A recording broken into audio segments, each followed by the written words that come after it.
lot of stuff to talk about, so well done for sticking with it, everyone.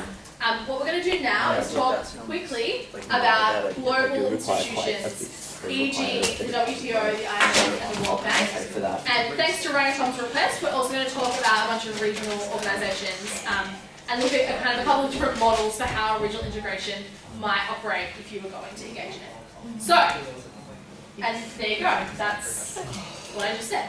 So let's talk about the WTO. The WTO, the IMF and the World Bank have a lot of common history in that they were all kind of established post World War II. They were all kind of established by and large the Western world with a particular kind of underpinning set of principles. And they're all known as the Bretton Woods institutions. It didn't become the WTO until 1995. Before that was the GATT, which I assume most people know, and isn't really that relevant, but just sometimes you might see things that refer to the GATT, and it's basically the same. And theoretically, its kind of premise or the reason for its existence was to supervise and liberalise international trade. So it had two roles, which was to actually enable a forum for negotiation to liberalise, but also to supervise and to implement rules that would govern how that trade actually operated. And essentially what it does is very much that. It's a forum for individual countries to negotiate outcomes. And obviously it tries to collectivise that by having everybody negotiate for one big trade deal, but ultimately the WTO itself doesn't do anything aside from kind of provide a forum for those countries to talk. It's based on 5 principles. Some of them we never really talk about in debating, and Tim advises me he just certainly doesn't care about it at all, but I will list them there anyway. The most important ones for the purposes of how you would talk about the WTO in a debate are non-discrimination and reciprocity and probably the binding and enforceable commitment. So we'll talk about those quickly. Theoretically, the WTO has a principle of non-discrimination, which operates in 2 ways. First of all, member states are theoretically, I emphasise theoretically, not allowed to discriminate between imports and exports, e.g. they're not allowed to tariff things that do not come from their country and that come in from outside, and theoretically they're not allowed to discriminate between trading partners, e.g. they're not allowed to offer one set of conditions to one trading partner and a different set of conditions to another. Yes, Finlay? I actually, national treatment I've worked out is actually more to do with how you treat products once they're already in your country. Right, so it's actually after the import stage. Right. So it's more like you can't have a German car tax if the rest of your cars don't have the tax. Yeah, sure. The underpinning principle of all of the stuff, to be honest, the specificity is not that important. The underpinning principle is that in theory, once a product gets to a consumer in your country, it should have gotten there in the same way. You shouldn't have discriminated on the basis of the country where it came from, on how it got to the consumer. It should be equally available to all of them. So that's the theory behind that. The second one is reciprocity, which is essentially that member states should offer reciprocal liberalisation mechanisms in order to avoid countries just being free riders of the process and having everybody else liberalise and having them continue to protect their economy. Again, very theoretical for obvious reasons. The third one is binding and enforceable agreements, which by and large just means the WTO, unlike many other international institutions, is supposed to actually have rules that it can enforce. Supposed to. Okay, there are many exceptions to many of these rules, which is why I've emphasised theoretically. I'm going to give some examples of how we break these rules or how these rules have perhaps been enforced differently. Especially with regards to non-discrimination. So there's a theory, although it's not explicit in the doctrine, there's a theory in the WTO that they prioritise product rather than process. So they're not supposed to discriminate on the way the product was made or on the kind of impacts of the production of that product as opposed to just purely and simply what the product is. However, many times that has been shown not to be true. So these are some famous cases of dispute resolution in the WTO. The first one being shrimp turtle. And almost all of these cases are where the United States has attempted to ban the import of stuff from other places on the basis that it does environmental harm or whatever, and that countries are then taking them to the WTO. So one of them was about the fact that shrimp farming? No. Fishing. The word is shrimp farming. Shrimping, actually, I believe it's its own verb. Thank you. Shrimping was leading to the extinction of some turtles. Totally And so the US said, nah, forget it. You can't import it into our country because we're really, really concerned about those turtles. Oh We're no. not just trying to protect And this our own is shrimpers or like whatever they I love the US. There you go.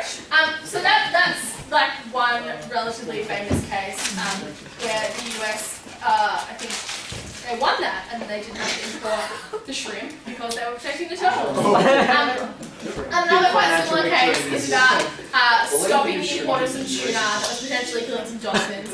Again, like, I don't believe the US government really cares about dolphins or turtles so much as they would just like to prevent these products being imported into their country. But either way, if they could make a half-decent environmental argument, they were allowed to discriminate. And then the EU example is actually the opposite. The EU lost this one. The EU tried to prevent people importing beef which had hormones in it. This was during Mad Cow, and they had a bunch of like fears about what that would do. And the WTO basically said, nah, your science is no good. You're going to import the shit.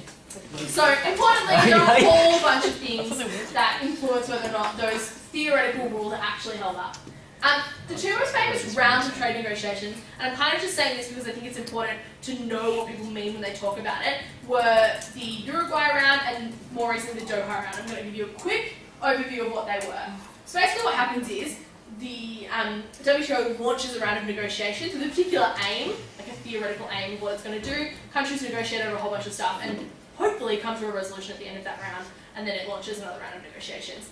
So Uruguay was interesting in that it was the first time a whole bunch of things were ever negotiated on, and those were services, IP, and agriculture, and that was largely due to some pressure, especially from the CANS group, which if anyone knows they are, it's a whole bunch of agricultural producing nations, and they kind of lost their shit that agriculture had not been on the agenda up until now. They forced agriculture onto the agenda, and then the outcome was that the decision was unhelpful to them entirely, so it didn't really get anywhere. But basically, in kind of popular literature, the Uruguay round is kind of known as the anti-development round. It protected, or it allowed the United States to continue to protect the agricultural industry and a whole bunch of other things that were fairly detrimental to the world. It also was where we had a decision on IP, which basically meant that the round of Uruguay that agreed on this had the strictest IP protection that has happened to date. And so that was basically hailed as a real loss for developing countries, especially in the medicinal stuff. We'll talk about that later.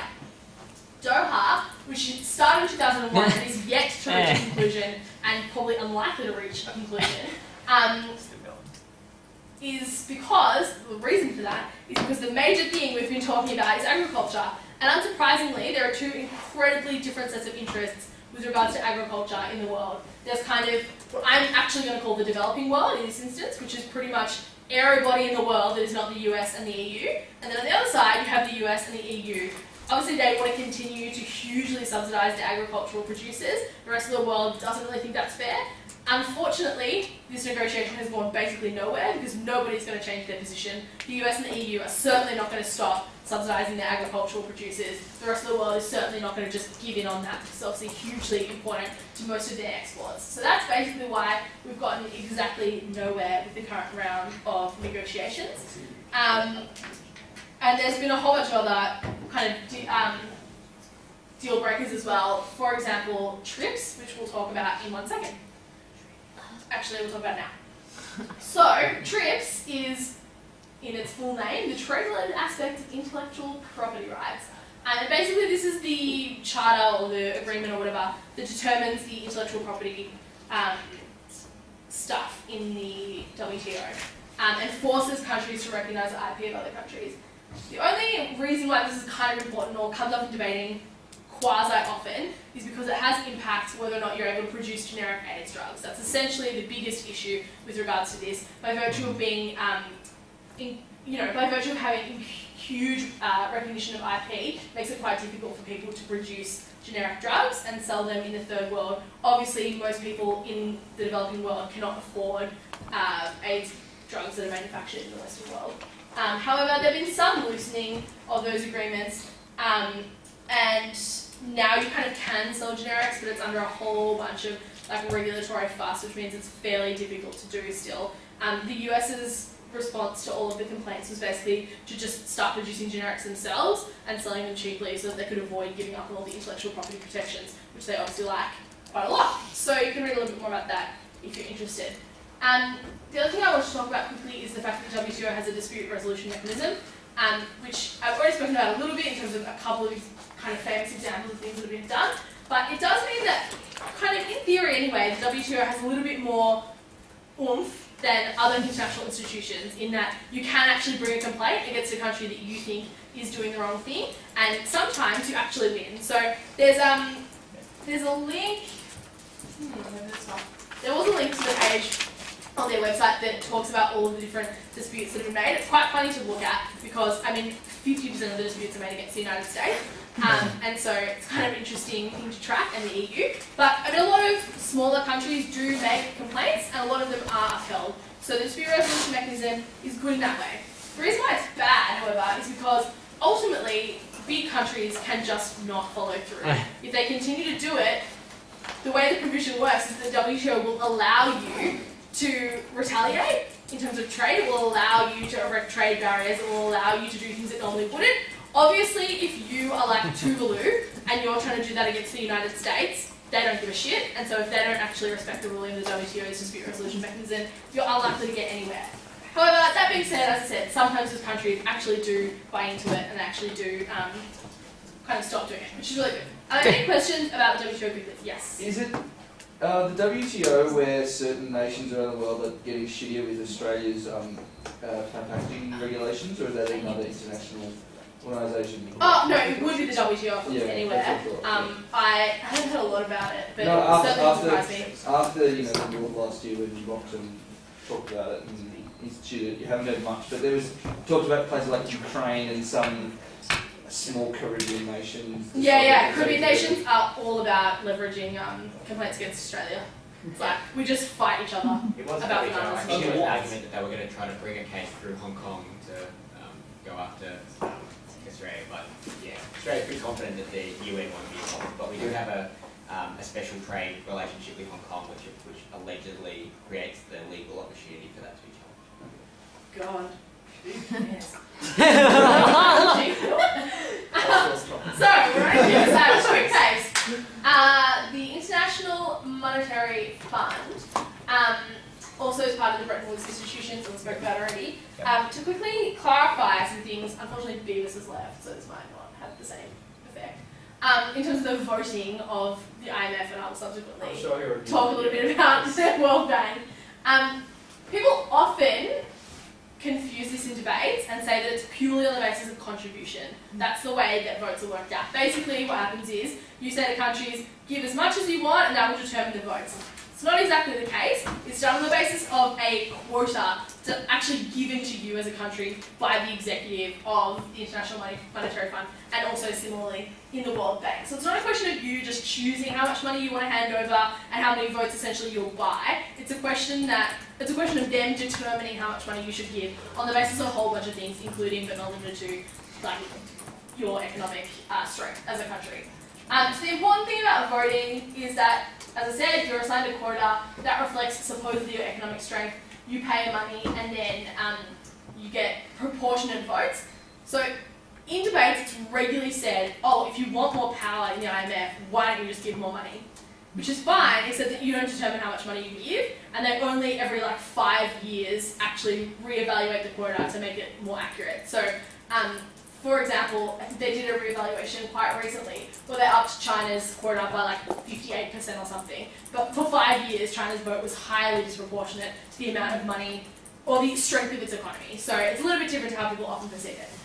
The critical thing to note, though, is that the USA holds a functional veto both in the IMF and the World Bank. You need 85% majority to pass anything essentially meaningful or substantive, and the USA has 17% vote here and 16% vote in the World Bank. So essentially, for anything substantial or meaningful to pass, the USA has to support it. Shocking horror. The goal, theoretically, for the IMF was initially to reconstruct a whole bunch of countries that had fallen apart as a result of World War II, but the major focus of the IMF nowadays is balance of payments issues. So it basically issues loans to ensure countries are able to pay to service their debt and to pay their debtors, and it doesn't really give loans for actual infrastructure, etc. Well, at least it theoretically doesn't. This is kind of a list of things that it supposedly deals with, and its role has kind of changed quite a lot over the years as countries have done a whole bunch of different stuff. The big controversy, I'm just trying to get to the stuff that I know is actually relevant in debate. The big controversy about the IMF is structural adjustment policies or programs or packages or whatever they're called, which is essentially when the IMF gives out a loan to a country, it does so on a whole bunch of conditions. And those conditions are what we call, or are based on what we call the Washington Consensus. Oh. Yay. I was watching at home, Jamie famous. So, in general, what a structural adjustment package looks like are the following things. Cutting government spending, e.g. austerity, focusing on resource extraction, a huge devaluation of currency, trade liberalisation, balancing budgets, so on and so forth. You would recognise this from many of the most recent loans that it's given out. That's basically the kind of go-to deal if you want to take money from the IMF. Obviously, your opinion on structural adjustment programs will be highly related to what you believe in the debate about what is a good way for countries to develop. So, structural adjustment programs in and of themselves are not correct or incorrect. It is a question of where you are and what you think is good. If you think that countries will develop by liberalising trade and by trading in the kind of international marketplace, then of course you support half of these things. If you think, for example, that half the reason that Greece was in such a stink is because its policies were terrible and its economic governance was bad, then the fact that you're now forcing them to change a lot of those policies and, for example, cut a whole bunch of wasteful spending is not necessarily a bad thing. So it's just really important to not be afraid to support things like structural adjustment packages. It just means that you have to take a particular position in the debate, which is a kind of right-wing position, which is not wrong. So let's talk about that. What are some good things? The IMF has a very good repayment record. Very few people default on their IMF loans, probably because their population is poor and starving, but nonetheless the IMF gets its money back. So, good job on the IMF. And the good thing about that, in a theoretical sense, is that it means there's always money available to give out new loans to people. So that's the positive thing about making sure countries do not have IMF loans out forever, that people, when they do get into shit, can actually borrow money from the IMF. As I said, some countries do genuinely have a bunch of structural problems and their economies are genuinely totally mismanaged, and they could benefit from, for example, cutting some public spending, which is totally wasteful, or from engaging in some of those trade liberalisation policies that might help them in the instance where, for example, their domestic market has insufficient demand for them to ever actually be able to function. So there are a whole bunch of reasons why you might engage in this, and why, for example, you might support structural adjustment packages. Criticism of it is pretty easy to find, so if you're interested, you can just search structural adjustment package on the internet, and you'll find 1,000 people railing against them.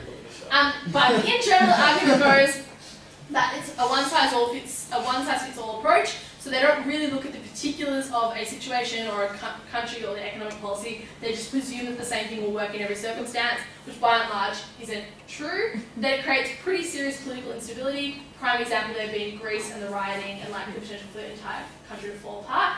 That it confuses accountability. So when the IMF forces governments to adopt these types of reforms, when those reforms go badly, are governments to blame? Are the IMF to blame?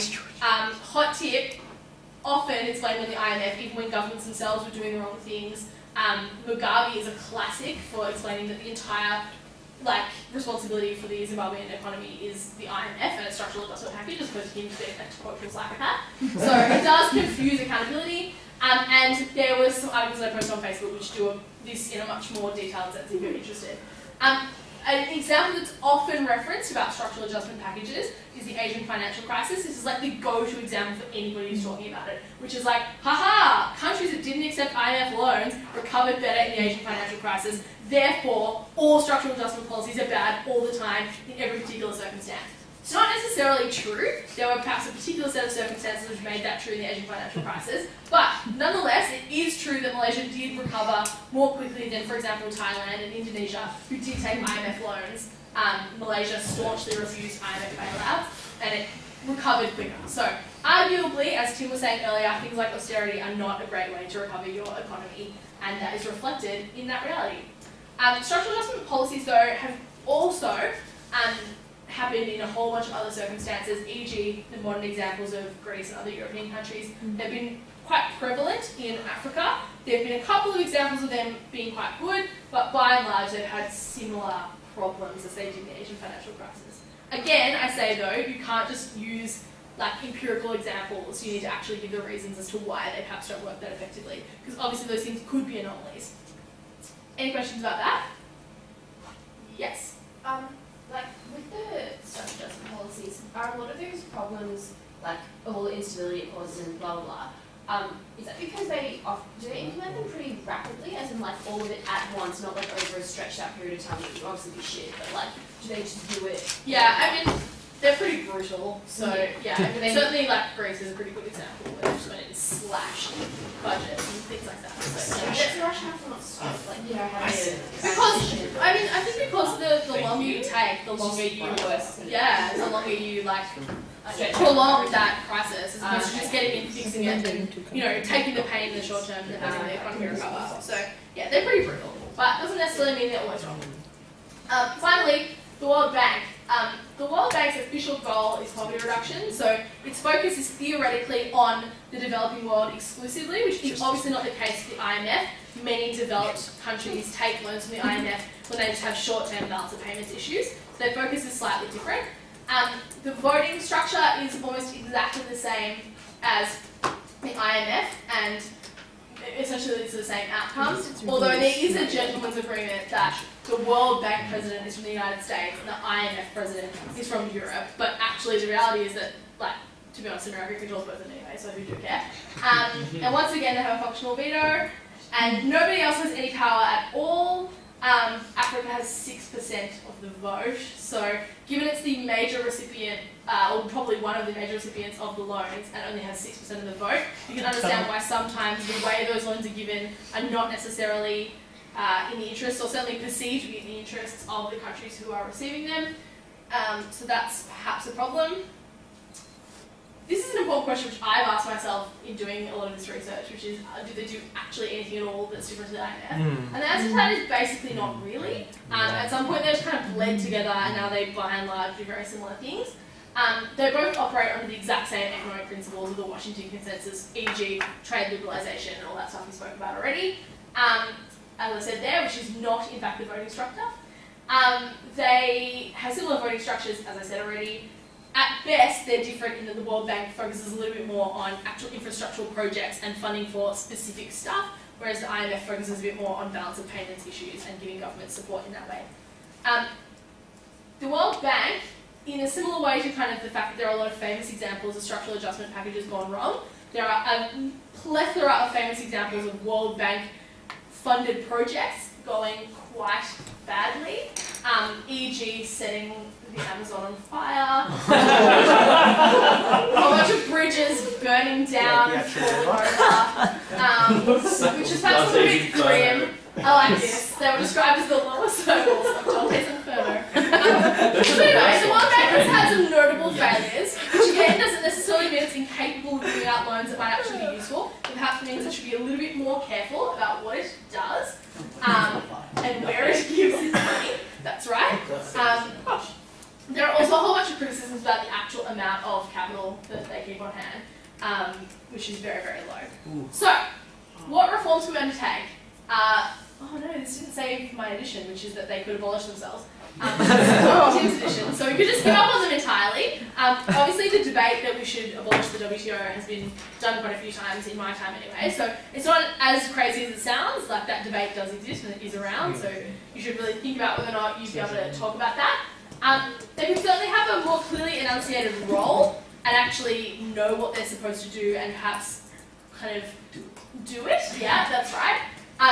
The decision-making structure, e.g. the voting structure, could be a little bit different or more reflective of the fact that the countries that by and large receive the support have exactly zero power in determining how that support is given, and the countries who give it have exactly all the power.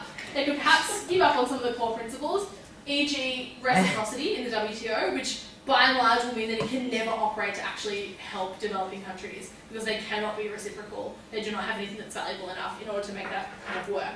So those are some things they could do differently. Are there any questions? I'm really trying to hurry. Okay, we're going to quickly talk about regional blocks. You can look at a lot of this later. So the EU we don't really need to talk about a lot, but there are some common things that are referred to in debates about the EU that I think you need to understand. So, first of all, being just this is pure like terminology, what these things mean. The Schengen Agreement or the Schengen area is sometimes referenced in debate, and I know that I had no idea what it was the first couple of times. And that's basically, that just refers to the free movement of people. There's a group of countries within the European Union, but also part of the Schengen area. It's also not all of the European Union, which is something which is often fucked up. The Common Agricultural Policy is a policy of the EU which allows for agricultural subsidies and trade support. It's kind of the oldest and most important part of the EU, and we've already talked about how that plays out in kind of its international negotiations. And something I wanted to add in there quickly is the CFSP, which is that in theory the EU has agreed that overall it can now represent countries in terms of external relations and defence. And it also has a rapid response force. Like it doesn't have an army, it doesn't have a standing army, but it has a force that is an EU force that could theoretically, for example, militarily intervene in countries, but as yet has done nothing. So those things are pretty much. That's on the same one. NAFTA is another one. And you should go back and read a bit more of the detail on these because they do provide a whole bunch of different examples of how you might engage in regional integration, a bunch of different kind of ways you would do it. But NAFTA is relatively important, relatively powerful. The members of the North American Free Trade Agreement are Canada, Mexico, and the United States, although recently they've signed a broader one with a whole bunch of other kind of random Latin American countries. I think that's that important. Theoretically, it's just a free trade agreement. There are some controversial things about what it has done to particularly the Mexican economy, and so that is worth looking into. ASEAN, people have heard about, I assume. The reason why I had ASEAN up here as something to talk about is that it's one of the regional organisations that has attempted, where possible, to stay out of the politics of the members, and that's not true for all regional organisations. For example, the AU has probably gone down the exact opposite track to that, so I'm just trying to point to the fact that there are differences. So, for example, some of the founding principles of ASEAN are like respect for sovereignty, non-intervention in domestic affairs, and a whole bunch of other things. It essentially aims to be a purely economic body that promotes kind of regional economic growth and a whole bunch of other things.